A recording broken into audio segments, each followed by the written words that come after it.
Lilith does not negotiate. She is raw, untamed, and utterly unapologetic. She speaks the language of desire in its most purest and most forbidden forms. And in every sign she travels, Lilith merges herself with that energy and expresses it without filters, tearing through restraint and releasing what was once hidden beneath the surface. But desire cannot exist without pain of denial, and within Lilith lives the echo of rejection.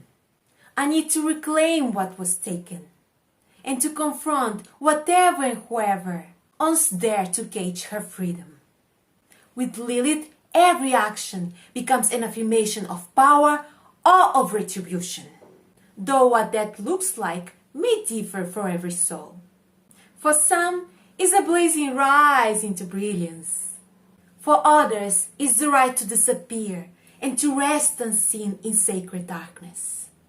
Power, after all, it's not universal. For some, it's fame and recognition. For others, it's peace and solitude. A small home at the edge of the forest, where no one demands your light. To understand Lilith is to confront what was denied, what was stolen, what went missing, what we secretly crave in the dead of the night. She is the unmasking of all inhibition, the voice that cuts through fear. Her mission is to liberate, freedom from illusion, from mental traps, from the inherited guilt that once kept you docile. So when Lilith activates a sign or a house in your chart, she is asking, what was taken from you? What have you been told you cannot want? That's where the work begins. Breaking illusions and freeing us from guilt.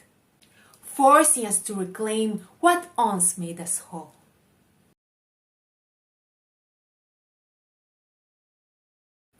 Lilith's journey through Libra brought a global obsession with fairness, justice, and equality. We saw movements demanding balance between genders, between the powerful and the powerless. It was a time of sharp debates, diplomacy turning to performance, and voices refusing to stay silent. Even in politics we saw symbolic moments, like the first black woman almost winning a race against a man in the US. Lilith in Libra reminded the world that justice isn't just theoretical. It's human, emotional, and deeply desired. It was as if for a moment humanity got a taste of what true balance could look like. And perhaps if Lilith would stay longer in Libra, we could see that equilibrium solidify. But Lilith never stays long. She simply shows us what's possible, then leaves us to decide what to do with that vision.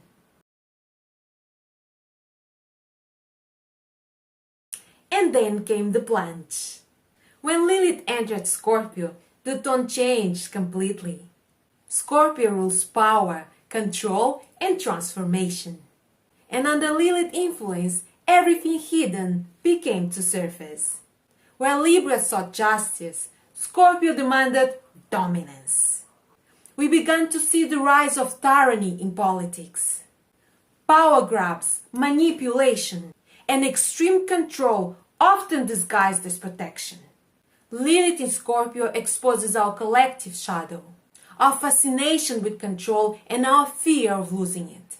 And with Pluto, ruler of Scorpio in Aquarius, the sign of the people, that tension grew even stronger. It was a clash between those needing power and those awakening to their own. This energy is subtle, primal, sexual, obsessive, and confrontational.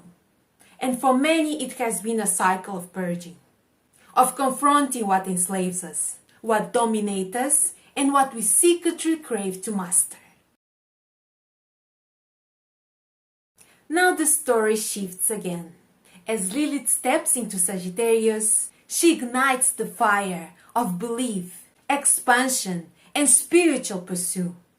If Scorpio was about survival and power, Sagittarius is about truth and freedom. Lilith in Sagittarius awakens the need to live by your own values, not those imposed by others. She challenges you to express what you truly believe, even if it makes others uncomfortable. For those who have lived in fear or shame of speaking their truth, this transit brings courage, the courage to come out of hiding, to stand for something, to live authentically. And for others, it brings release, letting go of borrowed beliefs, outdated ideologies, and traditions that no longer serve. It's a cleansing of the mind and the spirit. Lilith here wants us to explore, to experiment, to learn, not just intellectually, but especially experimentally. She will make us question everything we thought we knew. And the timing adds intensity. Just 1 month after Lilith enters Sagittarius, Saturn re-enters Pisces. And this combination will amplify action, conviction, and impulse. Fire meets fire, belief meets willpower. The atmosphere will feel urgent, passionate, and unstoppable. Because Sagittarius rules travel and high learning, Lilith passage here can open physical and spiritual frontiers. So many people may feel the urge to travel, to experiment different cultures, to expand their worldview. And others may experience an inner journey, an awakening that broadens the soul. Let's not forget that Sagittarius is not just the sign of the philosopher or the traveler.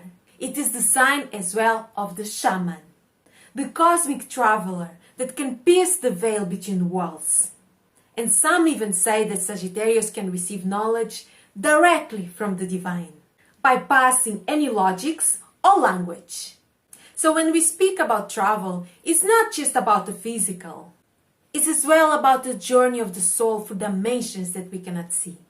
This is the type of season where intuition may become prophecy, where dreams speak in ancient tongues, and where silence itself can become a sacred download. Some of you may feel pulled into a higher frequency, visions, insight, and sudden revelations that feel too powerful to even be able to explain or put into words. While Gemini travel from place to place carrying the message, Sagittarius just sits by the sacred fire and becomes the message. It doesn't chase wisdom, it channels it. So you may see people uncovering brilliant ideas or spiritual truths they can't logically trace back, as something was just simply whispered into their minds. Ask a wise Sagittarius how they know what they know, and they would likely say, "I don't know, I just know." This is the mark of shamanic awakening, where knowledge is remembered, not learned. When we realize that the voice of the divine was always echoing inside us. But there's always a shadow when we walk with sacred fire. And the same energy that awakens the prophet can also ignite the fanatic. And Sagittarius, when unbalanced, can slip into illusion, dogma, and fantasy. Just like Pisces, but more fire, more convinced, more dangerous. Not all voice claiming divine truth carries light. Not every revelation is revelation. Some are mirages born just from ego and desire.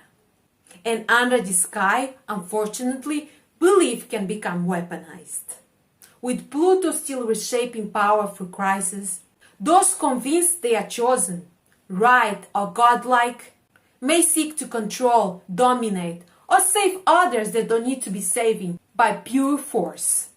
It's the age-old tale. The visionary can become the ruler. And the rulers may forget they were even human to begin with. This is the scorpionic test within Sagittarius, to confront the line between enlightenment and madness, faith and delusion.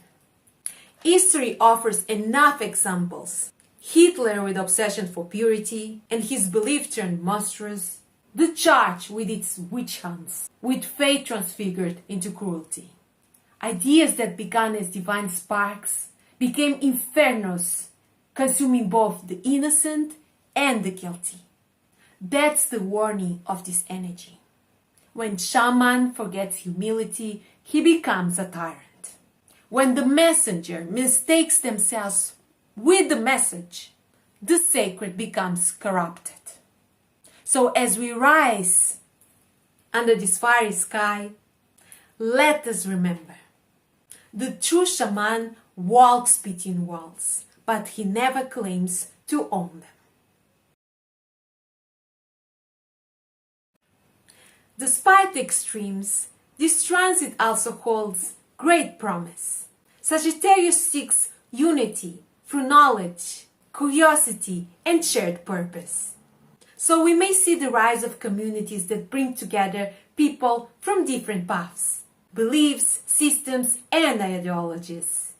Spaces where freedom of thought becomes sacred again. New networks of teachers, students, and spiritual explorers, where cultural bridges may form. Lilith reminds us that knowledge doesn't belong to just the chosen ones. It flows through everyone willing to seek it with an open mind. In the end, this is the essence of Lilith in Sagittarius. Breaking mental chains, recovering truth, embracing diversity, and finding liberation through learning and experience. She is the fire that challenges the old gods, the whisper that says, "Do not follow blindly, seek, question, and learn for yourself."